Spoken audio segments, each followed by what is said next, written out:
Hello, everybody. 25th of January, Burns Day. Burns Day, the great bard of Scotland, Robert Burns.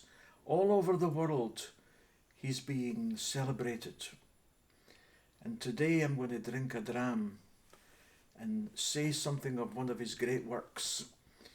He was quite a man, Robert Burns, and he was always at loggerheads with the church, or with the kirk, as they would say in Scotland. But before we go on any further, I'll pour myself a dram of this, the Formidable Jock of Benachie. The Formidable Jock of Benachie. Here we go. Jock. Look at that, eh? Isn't that something? The Jock. It's a blended Scotch. And why not? It's something people would have done many years ago, maybe not in Burns' time. The blend actually came, well, half a century later, something like that. The blend came into fashion. But we'll do it because I like the name. The Formidable Jock. Aye. Anyway, here we go. Rabbi Burns. A poem about the bard himself. Written from his own home in Ayr. If you don't mind, I'll drink a wee dram.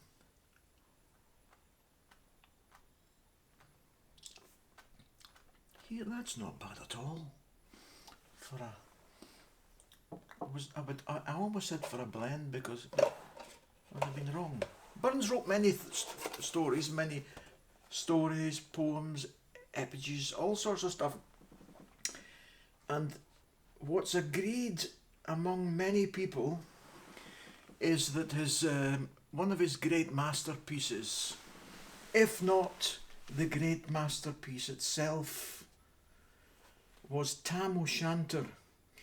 Now, Tam O Shanter was a farmer, and he went to the market in Ayr, and to get there he had to cross a bridge which went over the River Doon.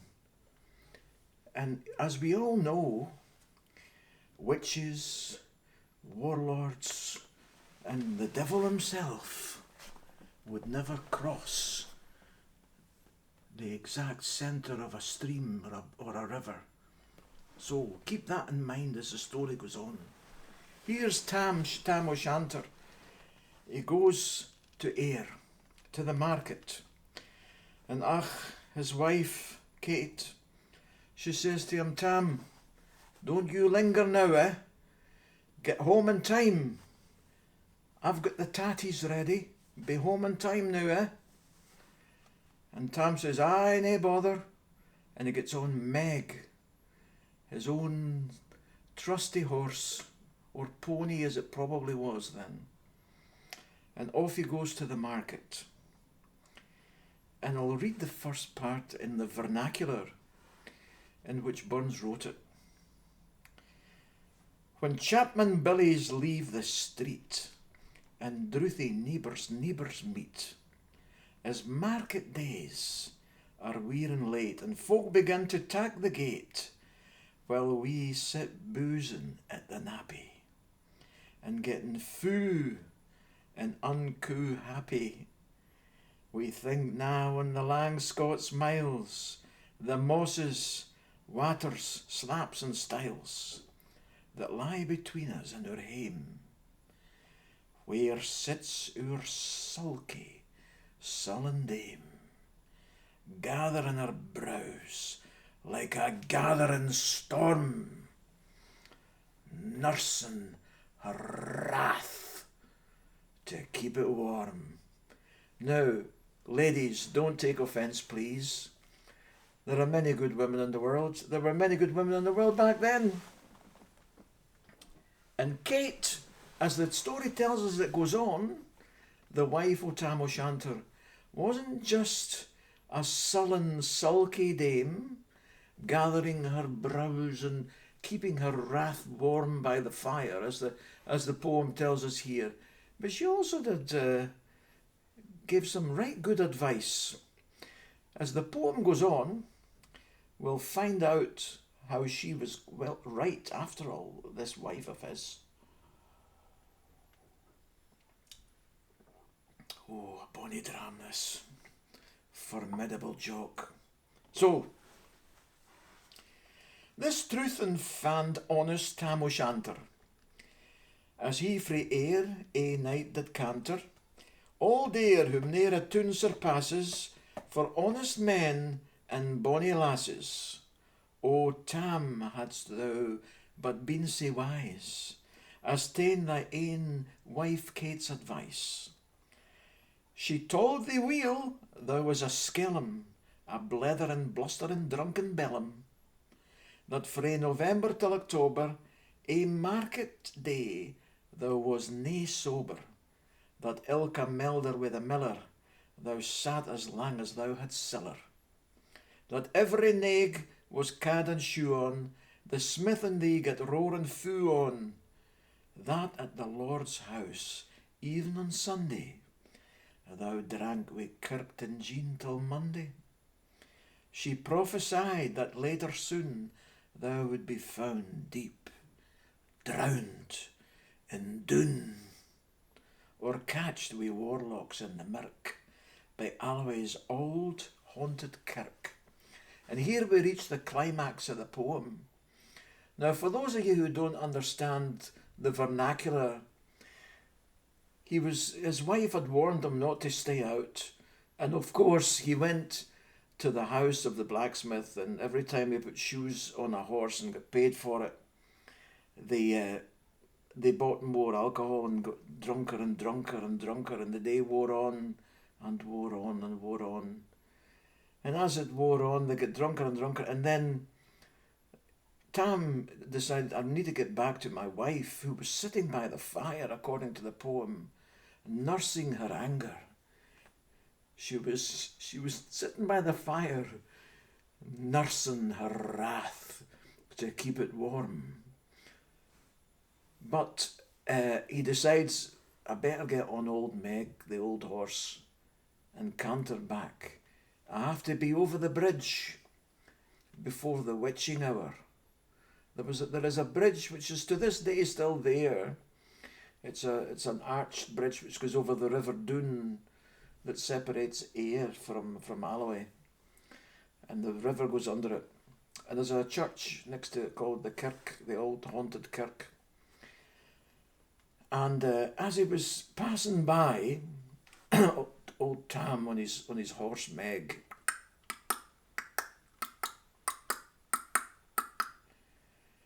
he sees out of the side of his eye, there's a party going on, a ceilidh as we call it in Scotland. There's a ceilidh going on in the church, and he can't help himself. So he canters up to the window of the church, and he's on horseback, so he's quite high up, and he looks through the window, and he sees a great party going on, but it's all these witches and warlords and people that make magic, and the devil himself was playing the bagpipes. Old Nick skirling on the pipes as they were all dancing round and round in brooms. And there's in the poem, very 18th century, reading it from an iPad, we can hear what was on which he saw through that window. I'll pass by all of it. It's a huge poem. Mounted on his grey mare Meg, a better never lifted leg, he scalped through dub and mire, despising wind and rain and fire. And it goes on and on and on. Anyway, he gets to the church and he looks through the window. And he sees all these witches flying around. and he's inspired by Old John Barleycorn, which is another poem by Robert Burns, John Barleycorn, which is a reference to whiskey. The John Barleycorn is actually the whiskey, which is a bonny one indeed, aye. So, he sees warlocks and witches in a dance, nae cotillion Brent knew fae France, but hornpipes, jigs, strathbees and reels, put life and metal in their heels. A winnock bunker in the east, there sat Old Nick, in the shape of a beast, the devil. A towsy tyke, black, grim and large, to gie the music was his charge. He screwed the pipes and gart them skirl, till the roof and the rafters. Oh, the dirl, he was playing the bagpipes. There were coffins around, like open presses that showed the dead in their last dresses, and by some devilish cantrip slate, each in its cold hand held a light. The dead in their coffins were all lying there, holding up a light. Oh, that was a devilish bit of magic that Tam saw through the window of the church. And Tam was quite heroic, so he looked through and he saw on the altar a murderer's bones in gibbet airns, two unchristianed children, twa spanlang wee unchristened bairns. Oh, it doesn't get worse than this. A thief, just newly cutted from the rope, had been hung. He's on the altar that day, wi' his last gasp, his gabbed gape, 5 tomahawks wi' blood red, rusted, 5 scimitars with murder crusted, a garter which a babe had strangled, a knife a father's throat had mangled. Evil things on the altar, whom his ain son of life he did bereft. The grey hairs yet stacked to the heft, wi' mair horrible and awful, which even to name it, would be unlawful. And as Tammy glowered, as he's still looking through, still curious, the mirth and the fun grew as the devil was playing the bagpipes and they were all dancing. The piper loud and louder blew, the dancers quick and quicker flew. They reeled, they set, they crossed, they cleekit, till ilka Carlin swat and reekit, and coosed her daddies to the wark, and linkit at it in her sark. Now here comes the bit. Her sark, her little underdress, her tiny little flimsy undershirt that this young pretty witch was wearing. Now they were lovely. She was a lovely looking woman with nice paps, as it says in the poem. Snow white 1700 linen, their breeks o' mine, my only pair, that ains were plush o' good blue hair. I would ha' gien them aff, oh they hardies, for a blink, oh they bonny birdies. I won't even translate that for those of you that don't understand it. Anyway, what happened was, as they were dancing around, the girl, the young witch with the little flimsy undershirt on, it flew up, the undershirt flew up, so that he could look underneath it. And oh my goodness, he shouted out, "Well done, Cutty Sark!" Meaning, well done, short shirt, short undershirt. Oh. But as soon as he said it, all the lights went out. All of the lights went out. As soon as he said that, "Well done, Cutty Sark," the light went out. And suddenly the whole devilish host got up and flew after him. And Tam, knowing fine well that if he could get over that bridge where the water was running, if he could get over it just before they reached him, he would be safe, because they will never cross a stream. And Satan was getting them to go on and go on and go on. Aye, when Popsy starts before their nose and eager runs the market crowd, when catch the thief resounds aloud, so Maggie runs. The witches follow, wi' moany and eldritch screech and hollow. Ah Tam, they'll get their faring. We're going to catch you, they're shouting, we're going to catch you. And as he gets just to the very, very uppermost centre of the bridge,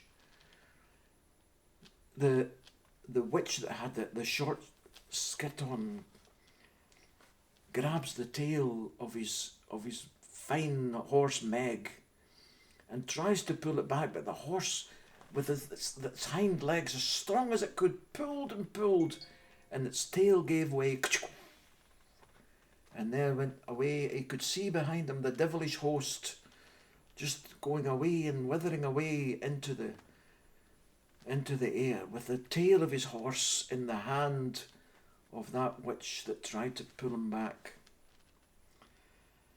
He managed to get home to his wife safe, but with no tail on his horse.